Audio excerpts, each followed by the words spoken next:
Namaste and welcome to the Essence of Knowledge weekly meeting, which is a part of the Essence of Knowledge program. This program is available online for free on gyanmart.guru for everybody.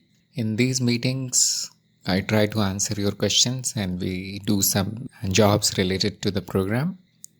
So all questions are most welcome if there are any.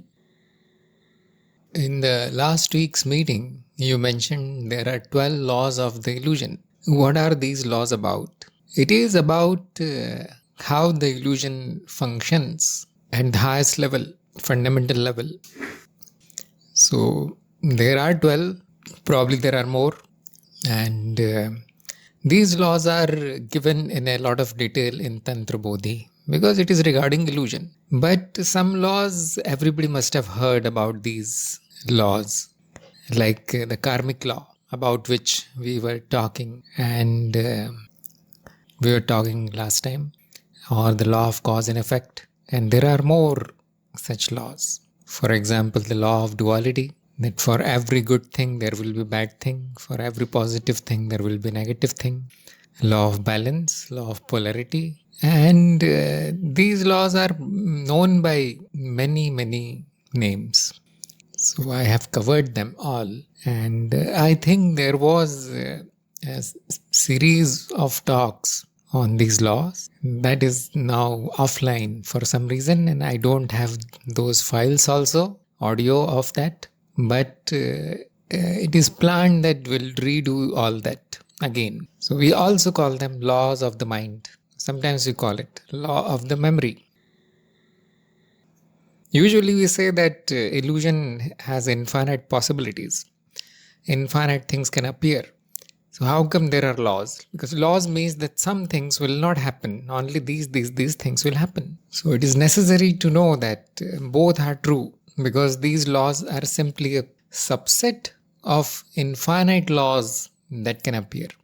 Why are these laws knowable, rest are not? Because of the unique constitution of the human mind or this organism. In this part of the universal memory, this organism has evolved where these laws hold. So these are laws of the mind. They are highest possible law that we can know. The rest is unknowable, especially for humans. So if anybody is interested, you will know them in a lot of detail in Tantra Bodhi program, and and you will also know how to transcend these laws, because you are the experiencer. You are not bound by any law. So in theory, it is possible to go beyond the laws of all kinds. So and the tantric wants to operate without limits. So it is not possible by breaking the laws, but it is possible to navigate by power of knowledge. If you know the laws very well, you will be able to use them instead of breaking them and achieve whatever you want. If too much knowledge is given, then there is always risk that somebody will use it and land in trouble. So I think that's why it was all removed. It was a part of podcast, but it is back in Tantra Bodhi for those who are interested. Advaita is saying, I am actually resonating between two paths, the path of knowledge and bhakti. It is because I studied Vedanta for 1.5 years through Swami Sarpriyananda, where he often combined bhakti and knowledge. I cannot choose one of it, as I find both equally attractive and complementary according to my tendencies. But I do know love in bhakti is also an experience, but I like to continue it. Is it okay, or I have to choose one? Can you guide me? Yes, I can guide you. You can choose anything. You have the ultimate freedom to do anything you want. Take any path you want. Why? Because the path of knowledge is not really a path. After you get knowledge, which happens in a moment, direct path, you can do anything you want, because there is hardly any practice on path of knowledge. There is no code of conduct here. There is no worship, or don't need to recite books and everything. mantras or anything? Nothing. So the path of knowledge actually ends as soon as you get the knowledge. If you do everything after that in a state of awareness, it is as good as being on path of knowledge and doing something else. Because whatever is done is simply part of the dream. It is an illusion. So it should not matter what you do. It is now a question of desire. What do we want after the knowledge? Fulfill your desires. So many people are taking different paths after knowledge. Many people must have noticed, many seekers. And the majority goes in Tantra because that is what is more appealing to a rational mind or lover of knowledge. But people take other things also. So it is very easy. Path of knowledge is over as soon as knowledge happened. Now everybody is free to do whatever they want. It is recommended that you do it in awareness. Now, what if knowledge has not happened? Then you don't have a choice. Now you need to find another path because knowledge will not happen through practice or any kind of work, any kind of ritual. So it has not happened. It is not a big deal. Now switch to another path. So both cases are favorable for a seeker. Knowledge happened? Yes, it is over. You're free. Did not happen? Okay, you're free. Now it is best to choose something else. Best to change the guru. The only problem that can happen is you mix so many paths together that you cannot walk even on one. And you just jumble all the concepts and you make a mixture, horrible mixture of all the practices which can cause harm. And obviously, one guru will guide you on one path. So if you are walking on many paths, you will need many gurus. And these gurus should not know about each other. Otherwise, it will be a big war-like situation. Who told you to do that? It will be like this. Because gurus don't like their disciples disobey them. They will actually say that, okay, you go and do that. No guru will ask you to forcefully stay on their own path. They will leave you. First thing they will do. So if you go on some other path, better not to tell that guru that you have already completed many more because probably that guru will not like it. That is a problem, isn't it? And the other option is to do it anyway without a guru. And that is actually not recommended. You will need a guru. It does not matter what the path is. You will need a guru. Otherwise, how will you practice it? What will you do there? Only a guru can tell you. The only problem that can happen is you start doing whatever you want without a guru, without proper guidance, willy-nilly, randomly. That is not recommended. Anyway, nobody is stopping you, isn't it? A seeker is free spirit. That's why they call themselves spiritual. Free spirit. Eventually, they do whatever they want. Anyhow, it is our job to give them warnings and a little bit of guidance. Actually, a guru knows all the paths. They lie to you that I don't know other paths. I will teach you only this. There are many reasons because they don't want to do a mixture of paths. They know that a person can progress faster and better if he or she chooses only one path. And secondly, they don't have permission to teach all the paths to all these people because it will become a fish market of seekers instead of anything systematic and intelligent. Probably you will not find somebody who can teach you both at the same time. They can tell you about these paths. They can give you the knowledge that this thing happens in that path, that happens in this path, like this. But you will come to know the reality only after you meet that person. Probably they will provide their own unique practice. From here, they will pull this practice. From there, they will pull this practice. Okay, meditate for 5 minutes. Then read the scripture. And then, okay, do this ritual, puja. And you see, 3 or 4 things will be there. because they have found it useful for the seeker, and they will call it by some other name. it happens usually, or it will become a branching of the main path. Major paths, this has already happened. So path of knowledge is, we are very lucky that we don't need to do anything here. It is final. After this, whatever is done is actually meaningless. Because what is it that is trying to do? It is the mind. It is the ego. The ego wants something. That is the issue here. So awareness is necessary. It is not a matter of path or guru, changing the path or changing the guru. It is a matter of what do you want. Obviously, if the knowledge did not satisfy you, that means you never wanted it. You wanted something else. That is why the ego is pulling you in some other path. Okay, Anu has a question. I have a doubt. We are currently using senses to experience this world. Once this body dies, limitations of the body are gone. Do all the experiences, illusions disappear after the death of the body? What happens? Very good question. Probably everybody wants to know this. What happens after death? Now, you will come to know that only after death. Am I right?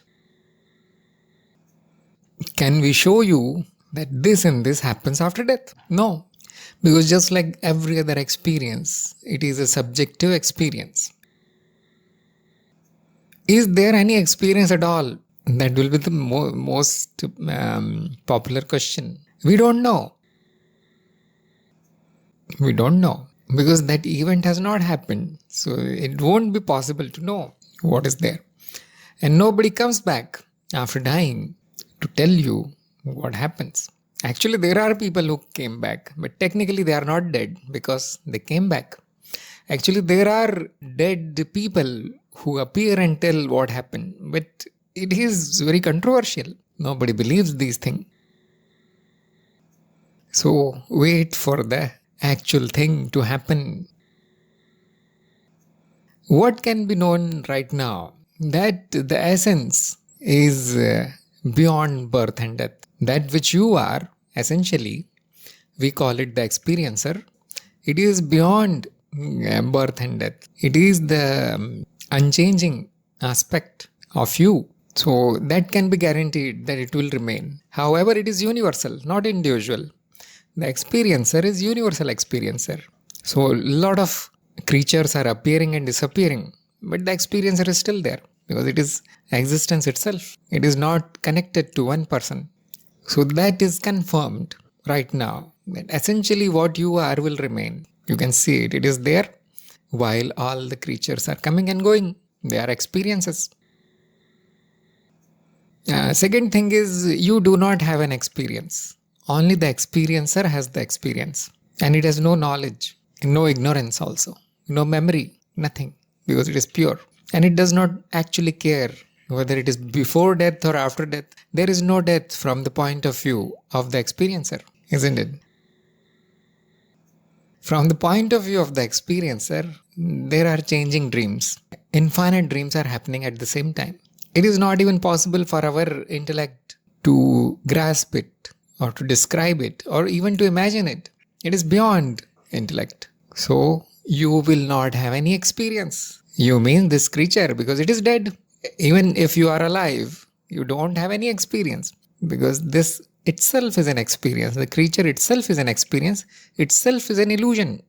One illusion cannot experience another illusion. Only the truth can experience something which is illusory.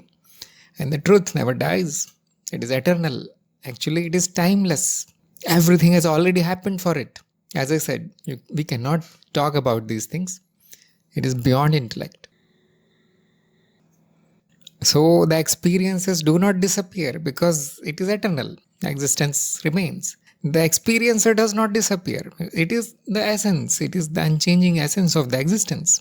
What appears and disappears are events, illusions. And they are millions and trillions and they are illusions. So it is insignificant. The event of birth or death is like a particle of dirt from the point of view of existence appearing and disappearing. Like there are infinite waves on the ocean. The waves appear and disappear. They rise and fall. It hardly matters to the ocean. This dance is everlasting. It does not stop because it never started. So we are sure that these things happen. This is how it is. Now the exact details of what will happen and will be stored in some memory, which can be called individual memory, is unknown. I am not saying it is unknowable. It is unknown. Unknown means in future, if the conditions are right, that experience will happen, that knowledge will also happen. Not right now. Right now, what will happen is I can tell you many stories. Look, this will happen. You will go through all these steps. This and these things will appear. That light will appear. Your ancestors will appear. You say this will be a story. There is no evidence for it. At least I cannot provide the evidence because I myself am not dead, fortunately. I am myself still alive. I won't be able to provide an evidence.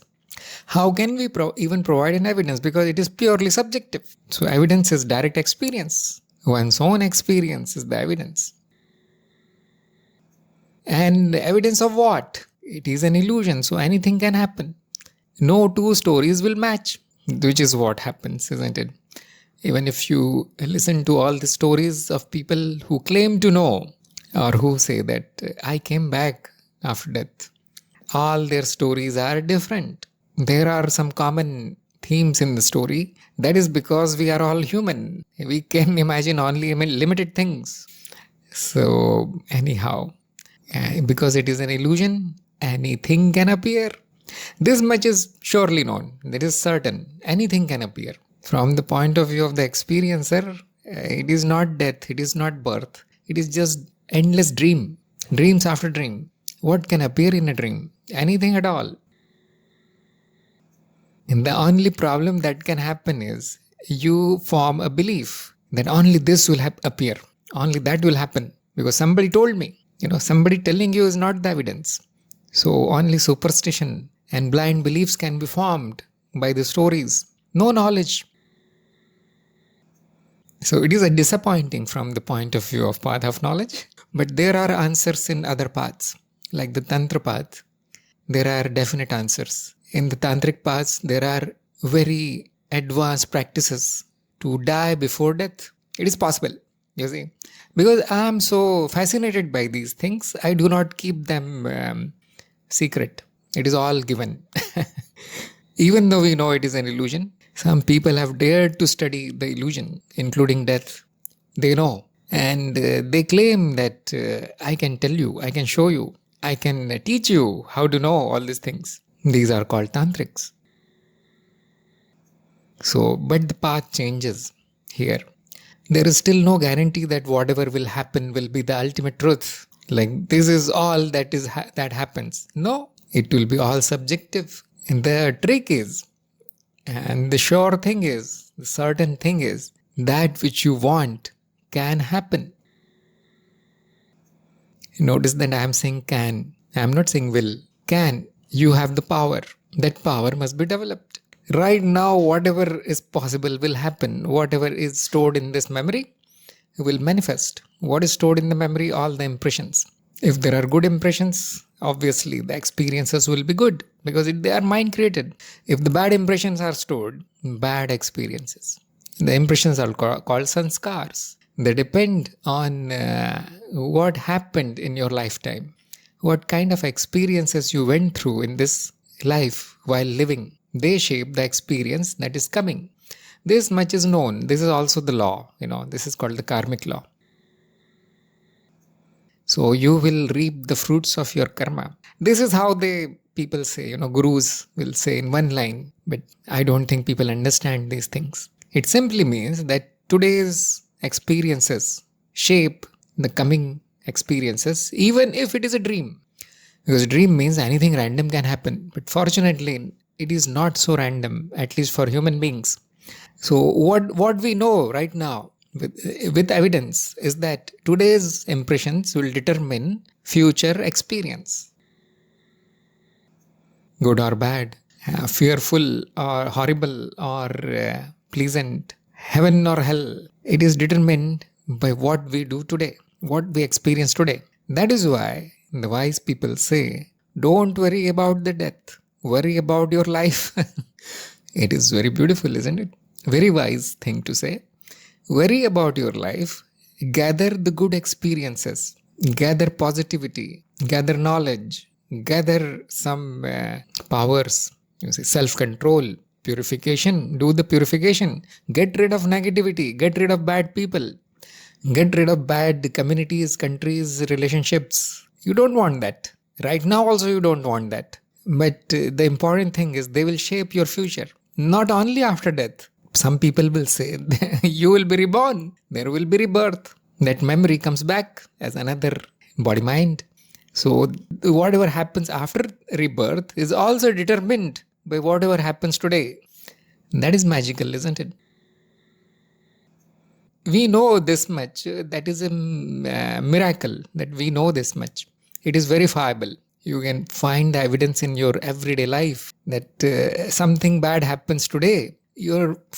This whole week will be bad. Your mood will be off. Nothing will work. You will feel angry, fearful, negative. You will say some bad things to others. They will also take revenge and so on, you see. Why? Because this one experience was bad today.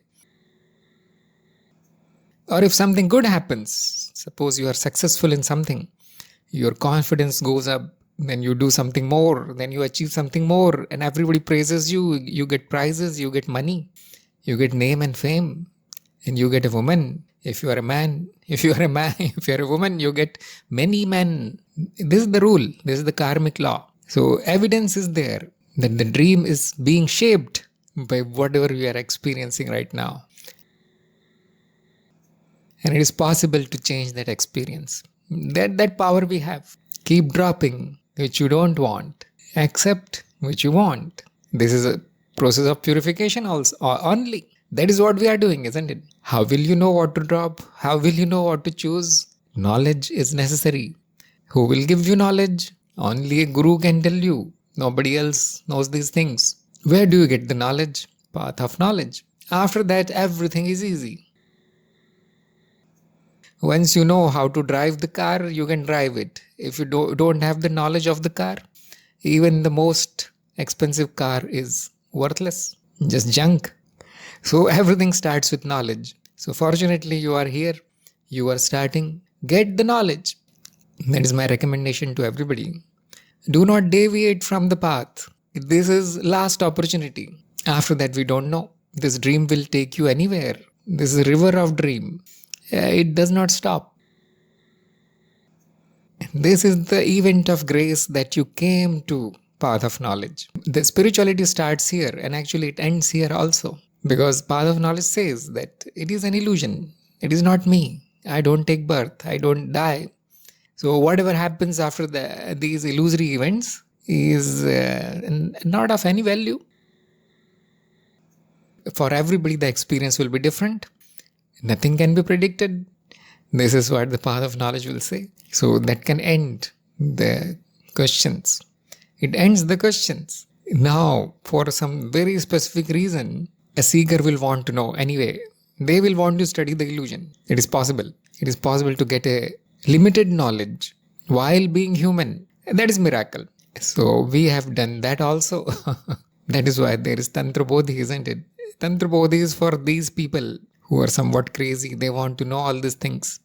So there all the techniques are given. You can die today if you want to experience that thing. You can study others' experiences because it is Tantra. So it is very relaxed. And there is no doubt here on what people say. Like on the path of knowledge, whatever people say, immediately doubtful. Because how will we verify that? But on the tantric paths, whatever others say has some value. It is still very useful. And then others will tell you what happens. However, you should not take it as truth. Because you have the foundation of path of knowledge, you will always take it as illusion. That is ensure your sanity. You won't go mad. You won't go crazy. You won't be lost in the river of the illusion. Remember, you are already lost. You think I am a human being in this world, which is true, this earth.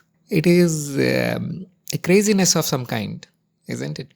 And you are like this since thousands of years because nobody told you the truth. And this is a very rare event where you know the truth, where you came to know, and you can verify it. The path of knowledge is not stories. It is very solid, evidence based. This is the only true spiritual path.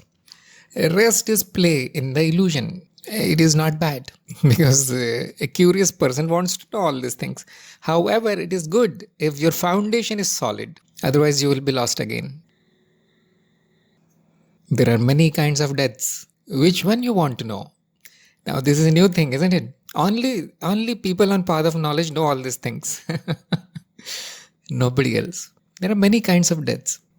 Now, I'm not going to open all that Pandora's box here. And the death of the body is only one kind, which ordinary people know. And they have heard that there will be an experience after this. But that is just blind belief. So probably my answer will not be satisfactory because I did not tell you a story, pre-cooked story. Look, this will happen. This is the end. This is the final truth. No, that will not be true. It's not the true thing to say. It will be misguiding instead of guiding. So the real guidance is go step by step, get the knowledge, know who you are, know that you don't die. There is no death. Death is itself is an illusion, just like the body is. It is a stream of experiences. It is eternal. Now the specifics of what happens are not so interesting. It will be another stream of illusory appearances. The effect of knowledge is you will not again associate yourself with another body, another mind, another thing that appears there.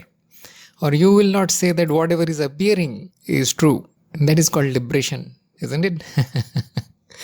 So knowledge will liberate you, nothing else. Nothing else will liberate you. Do you want liberation or do you want stories? Any intelligent person will decide properly. Okay, yes, Anu is saying liberation. Yes, it is more fun. The experience, if it happens, will happen in a liberated state. That is much more intelligent. And only knowledge will liberate you, nothing else. Okay, next question by Shella. Since there is no direct experience of evolution by birth and death, can the evolution be called as a concept? Yes, it is a concept. See, whenever change happens in this existence, and it is as per our desire, that's what we want, we call it evolution. And if the change happens in a way that we don't desire, we don't want it, we call it devolution. Ultimately, whatever happens in the existence is simply change. All kinds of changes are happening, infinite. So, evolution is again an illusion, and it is not only illusion, it is a concept. Both are happening. Evolution is also happening, devolution is also happening. We focus on evolution because we are humans. We have desire to evolve. So it is not bad. Even as a concept, it is not bad because we don't have any other choice. Because the other option is devolution. Why we don't have any middle option? Because it is all changing, impermanence. It is all impermanent. Nothing will stay. So either you go down or you go up. So being a human, we normal people choose evolution. Fully knowing it is an illusion, it is my choice only. There is nothing like this, which is actually happening. We will come to know that there is evolution. It is not that the concept is not complete blind belief. Although it is completely illusory, but it is evidence can be found in the illusion itself, isn't it? How do we know there is evolution? We simply observe direct experience. Not birth and death. You won't be able to see it right now, except in special cases. But you can see things that are happening around you. And you can conclude that there is some kind of change which is evolutionary in direction. Look at all the creatures, all the organisms, from minerals to plants to single-celled organisms to insects, to fish, then you know that reptiles and mammals and humans and so on, there is a very logical sequence of evolution. The same blueprint is taking many forms. The blueprint is called DNA, isn't it? So it is happening. Now you can look at only humans and you will see it is happening. Some are very poor, some are uneducated, not so intelligent, and not so beautiful, not so healthy. Some are better than that, and some are best. So there is a logical sequence here that humans are also evolving within the species also. Now, those who have abilities will tell you there are creatures above human, more evolved than humans. What are we trying to do? We are trying to go there. You will know very soon, even if you ignore that the evidence that is around you right now, it is happening in front of our eyes, and the evolution is happening. But as you progress in spiritual path, it will become very obvious. Although it is illusion, although everything is happening, evolution is also happening, but it is happening. So it is a useful concept. Those who progress spiritually, depending on their practice, path and guru and knowledge, they can sense the evolution happening in this lifetime. We don't talk about these things because, some people are not comfortable with these. Think that one person can be more evolved than the other person. It looks like discrimination, isn't it? Because what your society is teaching you, everybody is equal. Everybody is same. One person is not better than the other. However, the truth is bitter. Everybody is unique. Everybody is special. Everybody is at a different level of evolution and progress. No, they all have 2 hands, 2 eyes, 1 nose, 1 mouth. They eat the same food. And yes, that is external appearance. For the human being, most of the evolution is not physical. That possibility happened only in human beings. For other creatures, this possibility is not there. So the highest possibility that a human being can attain is self-knowledge, self-realization. The rest of the mathematics, you can do it as a homework. Aditya is asking, what is Sukshma Avastha and how it is different from dream? So again, not a path of knowledge question. It is just another state of the mind where it appears as if whatever is happening is truth, just like in the waking state. And you are fully aware there. I am this, my name is this, I live here, my phone number is this, my job is this, and I am sleeping in the bed. Still, there are events that are happening which will be totally true for this mind. You won't be able to say that it is a dream. You will say it is waking state, but very strange. Why is this happening? So it is another state of the mind, and we call it projected state. And after some practice, you will know that this physical life in the physical world, in the physical body, is also a projected state. It is our ignorance that we think it is physical. Nothing is physical. This much you already know on the path of knowledge. Now, how to achieve that state is occult practice. It is a tantric practice, and it is given in Tantra Bodhi. So, if the path of knowledge is successful for a person, and they are not deviated, they are not mentally disturbed or physically unfit, then we teach them these practices. Not for all, because you see, it is very dangerous. It can land you in madhouse. So Aditya is saying, thank you for guiding. Your advice helped me a lot. Actually, I used to be an atheist, and the path of knowledge is the only reason why I was able to understand the working and reason the practices behind other paths and indulge in bhakti. See, everybody is going through all these paths, and everybody is searching. They are trying to achieve their life goal. So keep searching. It is perfectly okay being atheist and then encountering philosophy, science, and materialism, and then the non-dualism, and then the theist path. It is perfectly okay. You are searching. However, don't keep searching. Simply go there, which is your life goal. And everybody has a different life goal. It is called pre-allocation. So we have two tools on our website, gyanmark.guru, to help people just like you who are still searching. And that is Pathfinder tool to find your path. It will ask you some questions, 20 questions, and it will recommend a path. Although it is not guaranteed that it is 100% correct because it is a software, but you will get an idea. And the second tool is pre-allocation. It will help you to find your pre-allocation. Again, there is no guarantee that whatever the tool says is your actual pre-allocation, but at least it will hint, it will tell you what is the direction of this life. So there are many people like this. This website, gyanmark.guru, is designed specifically to help these people. This website and this program is not for those who are already, highly progressed, already graduates of spirituality. No, all the tools, all the programs are for absolute beginners. So very good, continue. Anu is saying, can you please talk about today's contemplation question, which is, if all experiences are mental, how can others have the same experiences as me? This is one of the exam questions. So exam questions are usually very difficult. You must have gone through the basic analysis of the experience and the advanced analysis of the experience. And there we show that all the experiences are of one kind. They are appearances. And the name that is given to this kind is mental. That is of the mind, created by the mind. It is a fact.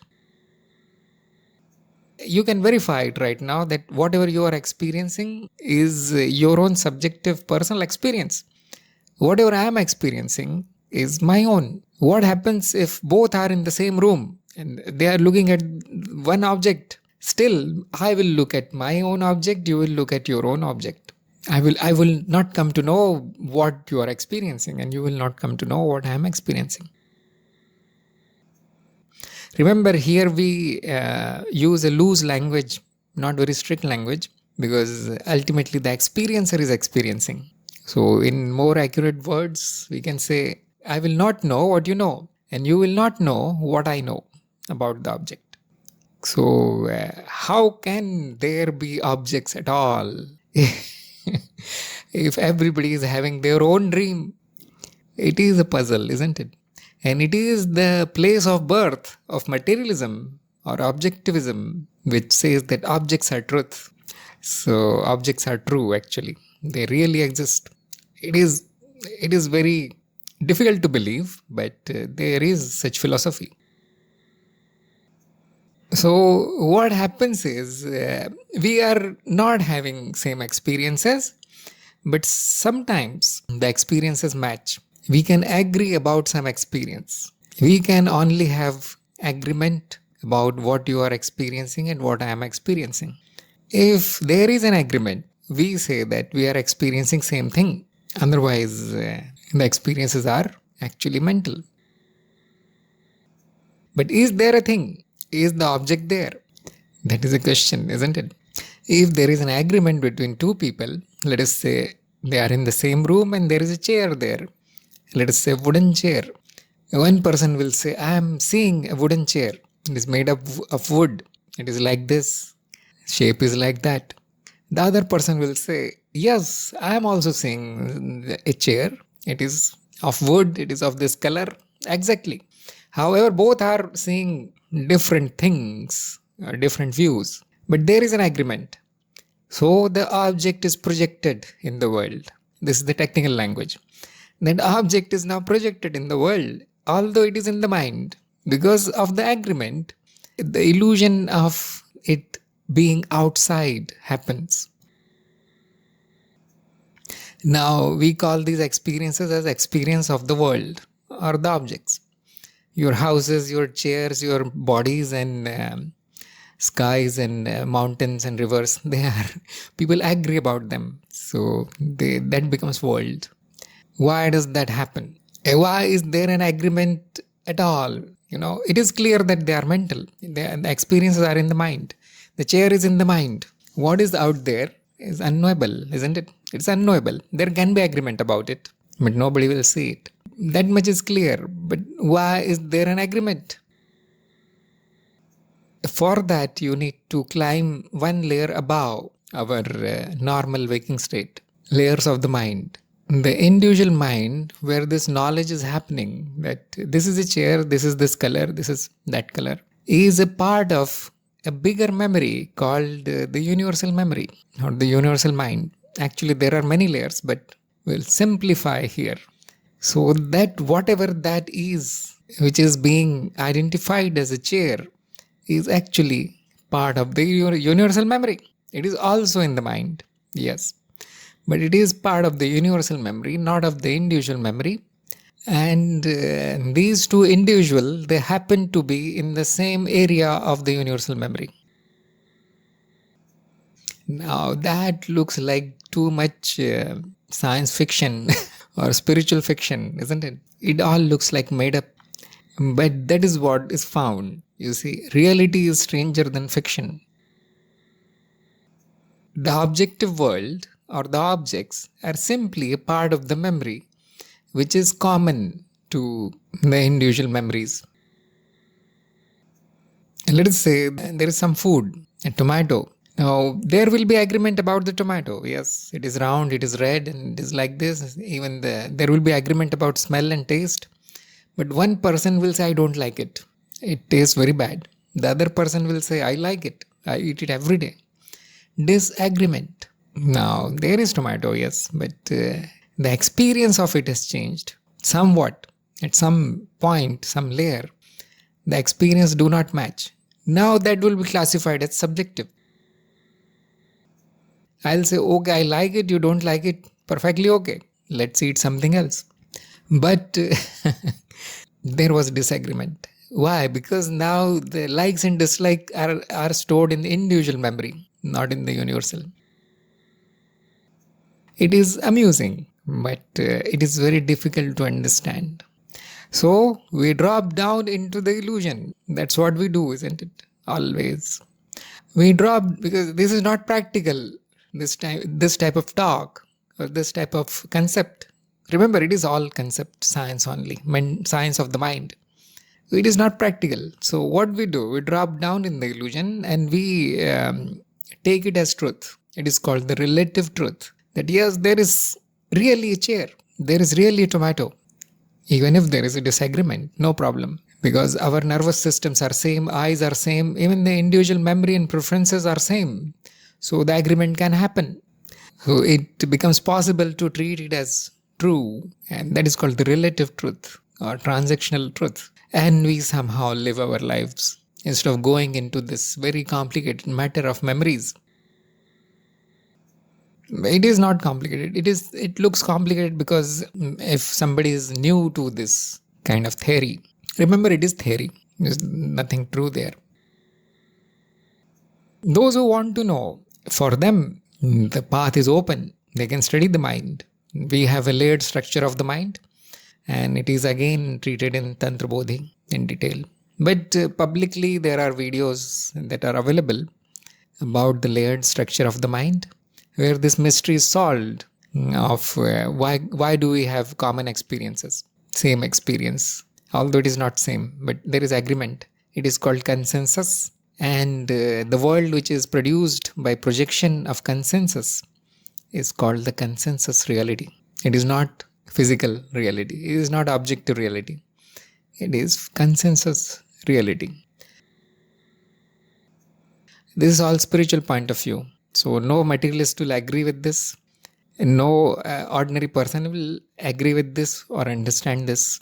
It is a very special science.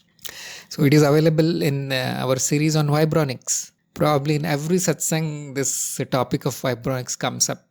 So after step number 4, everybody should watch that series, layers of the memory, etc., etc. It will answer many questions.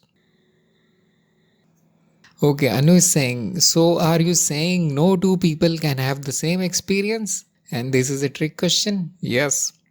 People themselves are experiences. People means body, mind, machines. They are experiences. They cannot experience anything. Remember, they are being experienced. By what? By the experiencer. So these people, they become points of views like cameras, and the observer is the experiencer who is watching through these cameras. So obviously the experience will be different. How is it different? Because we don't notice it because our sensory apparatus is same, mostly same. If you make slight changes in the senses, still people will agree, you see. But the experience will change. Now the same experiencer is having the experience, but it is slightly different from different points of views. Now let us say one organism is human, the other organism is a cat. Now a lot of difference in the sensory apparatus. This machine is different now, points of view. So the cat and the human will not agree on many things. The cat will say, I'm smelling a dog. There is a dog outside the house. And the human will say, no, I do not experience that. Because the cat has 1,000 times better sense of smell than humans. Say it is complete darkness, pitch dark, but the cat can see. It has much better night vision than humans. They will not agree. The cat will say there is a mouse in the room. Human will say no, we do not agree. So the experiences are different because the creatures are different. Now the points of views are different. Even though they are accessing the same memory. The mouse and the dog, they are present in the same universal memory there, same part. Still no agreement, you see. Now let us say instead of cat we have an alien or creature which is totally different with 50 senses, and it is completely different experience.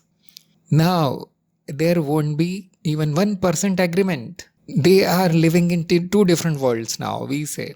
At the same time, two different worlds are superimposed there at the same time. But the experiencer is happy experiencing from both points of views.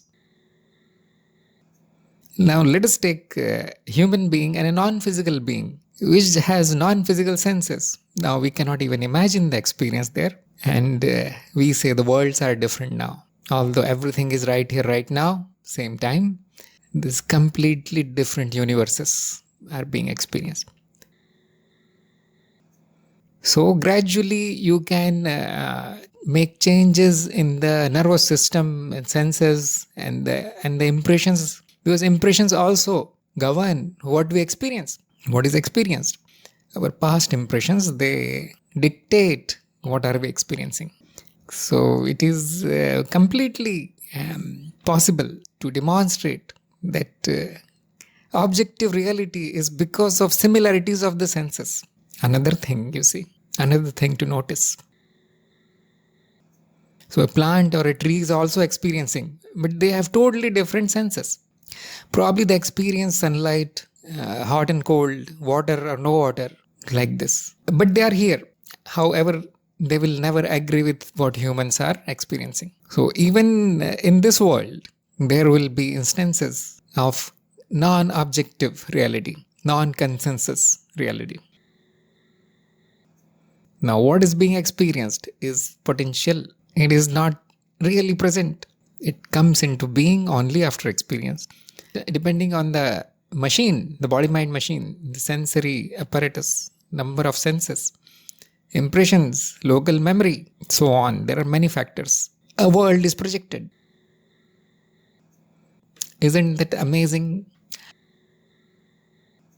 How many worlds can be projected? Infinite. Think about it. There are infinite worlds in the existence. What is a world? Very easy to define now. Consensus reality. How many kinds of agreements can be there? Infinite. How many kinds of senses and organisms can be there? Infinite. When will it happen? Existence is timeless, eternal. Time itself is an illusion. It is happening right now. Where will it happen? Existence is non-local. There are no locations. Everything is happening right here. So our ignorance is very deep. Our ignorance is very deep. We are very limited as a human being. And because of this limitation and because of this ignorance, we think that only our world is real world, only our body is real body. Whatever I am saying is the truth. And if somebody says, yes, this is a chair, there is a chair there, then there is no doubt in our mind that this world is true. How amazing is this play of illusion? This is called Maya. She is managing it very nicely. So this topic actually is 1,000 times bigger than path of knowledge. That's why we stick to path of knowledge, because it is very easy. It is over in one day. Everything is changing. Yes, everything is illusion. End. But as soon as you dive into the illusion, it is endless. I can keep talking like this, It used to happen. I'm just going off topic here because probably there are no more questions. So I'll tell you the events that happened. That we used to conduct the satsang every day. That time there was no telegram, no program, nothing. It happened on Skype, which is now probably ancient software. It's gone. And it was every day. You will say, what do you talk about every day? You are the experiencer. It is the truth. How many times can you say?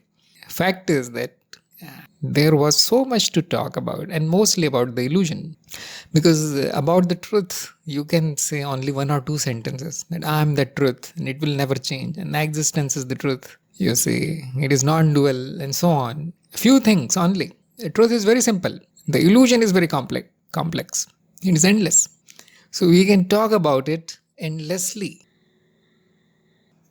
It is amazing and it is entertaining. But is it fruitful? No. Because if we keep talking like this, you will assume that it is all true. Now the story has changed. Now the physical world is not there, but there is mental world. Now the individual mind is not there, but there is universal mind, and it is the new truth. I got the knowledge. You see, this is the danger here. This is the danger. And that is why it is good to get established in the basics. What is true, what is false? Who am I? I can tell you infinite stories about death and what happens after death. Many people have already done that. Is it fruitful? Will it make you progress? No. And that is what I noticed, that there is no end to these satsangs. So I started telling people, look, don't believe me. This is not the truth. This is theory. This is mind. This is layer and all this made up stuff. But people were very much drawn. They were attracted to this thing, this kind of knowledge, which is not knowledge, isn't it? It is simply a description of the illusion. Nothing wrong. Very entertaining, but not true. It is not true. So slowly I started putting the path of knowledge there. And some people disliked it because not entertaining at all, you see. It is dry logic, intellectual stuff. So I had to separate these things. Now there is path of knowledge, there is Tantra Bodhi. Everybody is happy. Okay, Shaila is asking, can emptiness be experienced? See, the meaning of emptiness is that there is no substance. There is no substance. It is not an object which can be experienced. There is no substance to the existence or to the experiencer. And the amazing part is the experience is also an illusion. Illusion means it is not appearing in anything. Nothing is being converted into illusion. No. That is why we say it is unknowable. But we know it is empty because nothing is getting converted into illusion. The illusion itself is empty. So if something is already an illusion, if something is already appearing, it can be experienced. So try to know what is emptiness. It is a very important topic. You are the emptiness, isn't it? What are we experiencing then? It is infinite potential which is in the emptiness. Although all these words, they point to the same thing, which is the existence. Emptiness, infinite potential, experience, experiencer, they all point to the same thing, the existence. And you are that existence. That is important to know. and it is not made up of something. It is empty. Why the word empty was chosen and not nothing? Because it is something. It is not that it is not there. It is not that you are not present. You are present. It is a presence. However, it is not like an object where we can know something about it. It is without qualities. That is why the word empty is very beautiful. It describes it completely. In Sanskrit, we say shunya. So ultimately, whatever we are experiencing is this emptiness, but as an illusion, not as emptiness. And is it a specific kind of experience? No. All the experiences combined is nothing but emptiness. Not one single special type of experience. Remember this thing. That look, now I am experiencing emptiness. No. You're always experiencing emptiness. However, as an illusion, converted form, that will be called the experience, appearance, maya, false aspect of the existence. How many experiences are possible? Infinite. Anything can appear because it is false. So anything can appear. It is a dream. So, infinite possibility, infinite potential. In one word, omnipotent. It is omnipotent. You are that. You are experiencing yourself. You are completely empty. And this knowledge is important actually. What I am made up of. And if I am the whole existence must be empty. If the existence is appearing, whatever appears must be essentially empty. Shunya. Not nothing. Always remember this thing. All the people have different kind of terminology, but we are sticking with emptiness borrowed from Buddhism. In Advaita Vedanta, it will be called nirgun, qualityless. Same thing. No quality, no substance. Not as the intellect can grasp, ungraspable. However, it is there. So the intellect says it is empty. There is a good metaphor. Example, you can say, metaphor. Like an empty canvas. The artist can paint anything there. Any picture can appear there. Anything can be painted. Why? Simply because it is empty. There is infinite potential for all the pictures to be drawn. Pictures can appear one after the other. It is just like our current experience. Events are happening one after the other. How many? Infinite. That screen, the empty screen on which pictures are appearing, will be called the experiencer. It is empty, without any qualities, without any colors. Otherwise, what can appear there? Nothing will be seen. It is blank. And whatever is appearing, pictures, that will be called the experience. It is changing. There is no real shape of the canvas. There is no real picture in the canvas. It can change to anything. For example, a movie is playing, let us say, keeps changing every second, 24 times. So, which is the real color of the canvas? Anybody will say, no, it does not have a color. Nothing is real there. No real color. Or it is all the colors. One and the same thing. So, it is false. Whatever is appearing is not the true nature, not the essential part. So, this metaphor is very good. So, hopefully, emptiness is clear. If not, you can again go back to the chapter where we have discussed emptiness. Probably two or three times we have discussed this. So that will make it clear that it is not just another experience. Emptiness is the real nature. It is not one of the pictures on the canvas. You see, I don't know why people say that the path of knowledge is boring. Can you see the immense pleasure here? The excitement, the wonder, amazing, isn't it? What can be more amazing and entertaining than this? How much is there and how beautiful it is compared to everything else? This is the best. Still, people are running after some other kind of experiences, which are simply very limited illusions. Anyhow, it is good that you are taking interest, you are learning something, and there is a lot to explore. However, just like I told you the story, don't get lost. You need to stand on the foundation of knowledge. Truth is very important at this stage. but nobody's stopping you. You can do whatever you want. You are free. Freedom is your nature. So here we are going to end today's satsang. If there are any more questions, you can ask me in the next meeting. Thank you everybody for attending today's meeting. I'll see you next time. Namaste.